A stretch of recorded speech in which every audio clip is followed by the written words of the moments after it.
All right, Ryan Rodenbeck here, and today we are going to cover page versus profile.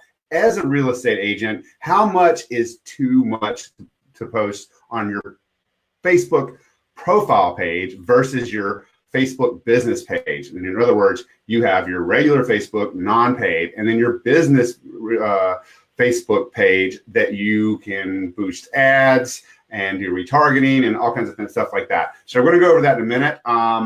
I'm Ryan Rodenbeck, the broker with Spyglass Realty, and I'm going to go over 3 use cases of how to use your profile and how to use your business page, okay? And if you're watching this live and you've got something else to do, then you can hit the save video button on this video, or if you type save in the comment section, then we will get back with you with the recorded version of this video. I don't think I have the bot set up here, so we'll actually have to manually do it.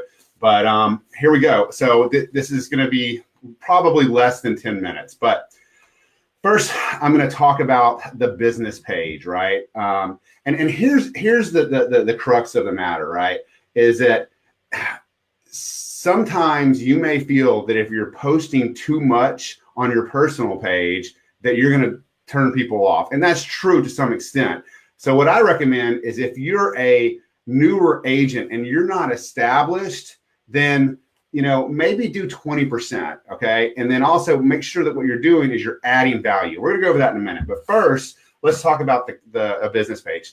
The cons of a business page is your organic reach is almost nil, okay? Facebook changed their algorithm about 1.5 years ago, and I believe it's like something less than 10%. What I mean by organic reach, let me explain that. If you have 1,000 followers and you're posting a picture or video or anything on your business page, then with the change in the algorithm that Facebook did a little while back, that means that probably 100 people are going to see it organically, right? Meaning they want you to pay to play, okay?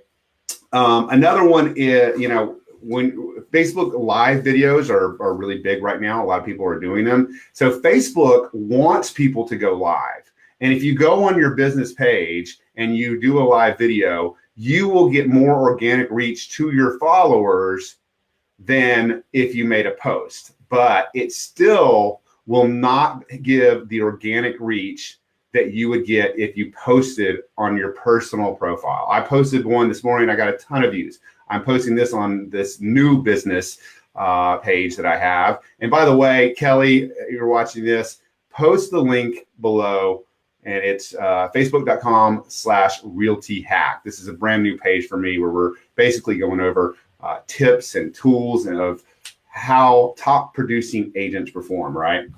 So those are the cons of it. The pros of using your business page is that you can measure your engagement, okay? You can boost a post. And there's a couple different ways to boost a post, right? One of the ways that you can boost a post is, by geographically. There's several ways you can boost a post, but the 2 most common ones are boosting it boosting it by geo-targeting, right? Like putting a pin in a map or putting a zip code in, and then making the map bigger to where you want that to post, which, by the way, does not work very well, okay? But you can do that. When I mean it doesn't work very well, I've posted stuff in a certain neighborhood, and I've had people come in and said, hey, I live like 20 miles from there, okay?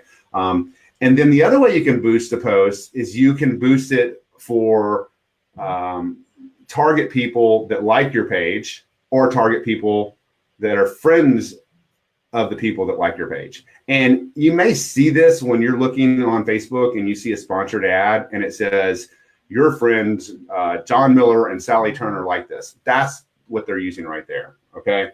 And then lastly, another pro with the business page is that you can retarget, right?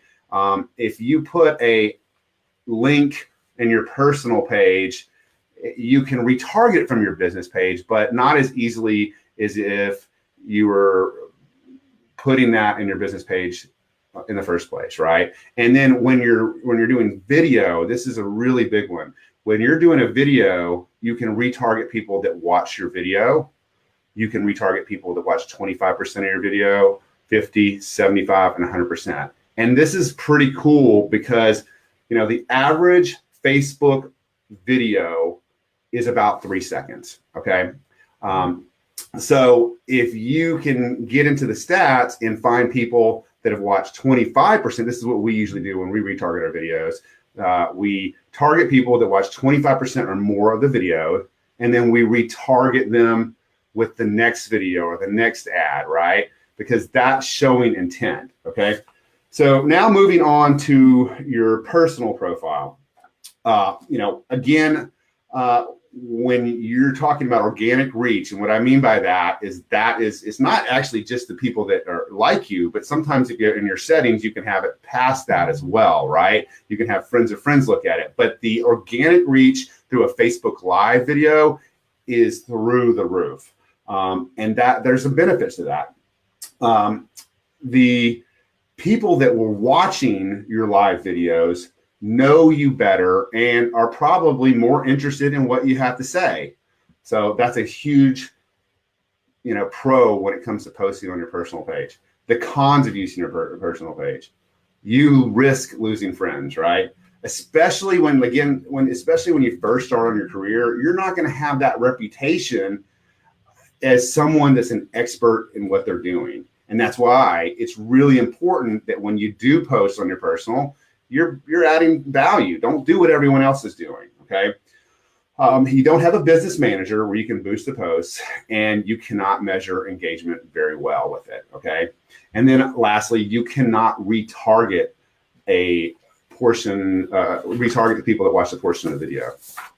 So I'm gonna give 3 examples of how you use your business page and how you use your personal page.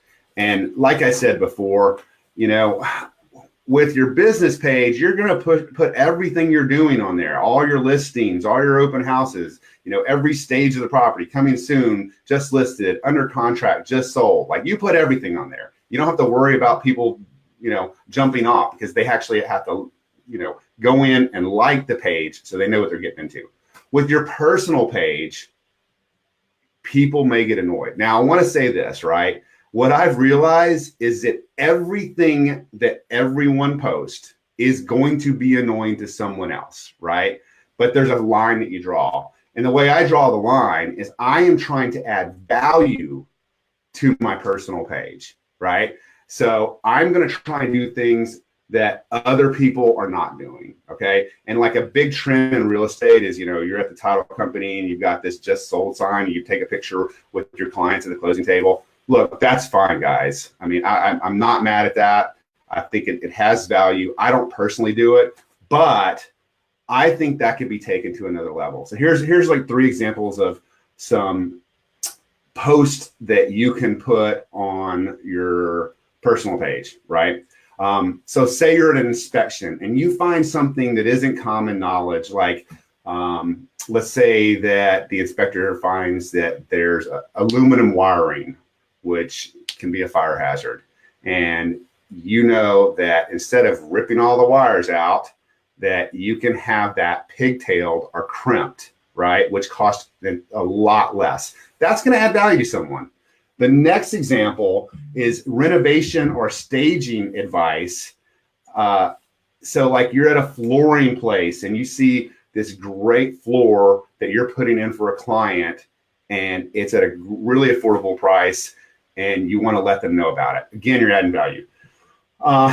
This is one that we do a lot. I haven't done it that much on Facebook, but I started my career off is going to these economic forecasts, taking notes, and then sending them out in an email blast. The way you'd work that on Facebook is when you go to an economic forecast, you're taking your bullet point notes, and you come out of the forecast and you do a Facebook Live and you say, look, I just left the 2019 economic forecast for Austin, and here's what you can expect for 2019 according to Eldon Root or whoever you just watched, right? Again, those are very valuable things to a lot of people, rather than what we're going to cover that you're going to put in your business page. Your business page is going to be everything. A just listed property with a link, a coming soon that's not on MLS. And by the way, I love to use the word not on Zillow or not on MLS, right? Give it some scarcity, like they can't find this everywhere. And we do this even if they're properties that we're planning on putting on MLS. Our goal when we work for a seller is that we want to drive demand to the property before it's listed so that when it is listed, we have people waiting at the door to get in and potentially write offers, right? And then open house announcements, right? So again, I think when you're looking at page versus profile, your page is going to have everything in it, okay? Your profile is going to be select, it's going to be valuable, it's going to tell people that, hey, I want to work with this guy or girl, okay? Look, this is a very short video for today. I am coming back live at the same time in 2 weeks, and I will be joined by John Selby with Compass Real Estate in San Diego, and he's a top producing agent over there. We're going to talk about how agents can demonstrate their value to a buyer or seller when they're competing against a discount brokerage or one of these Uber style real estate companies, okay? This is something that comes up a lot, and the trend for some people are to tend to go and try to work with these people and save a buck.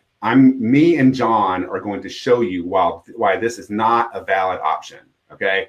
So sorry to make it so short. I'm rushing for today. I've got a huge open house in Barton Hills at 3:30. If you're on my personal page, click up and you can see the video. And then Kelly, go ahead and drop a link to that open house. And do me a favor, Kelly, we have how we're marketing that house. I think it's spyglassrealty.com/Instagram.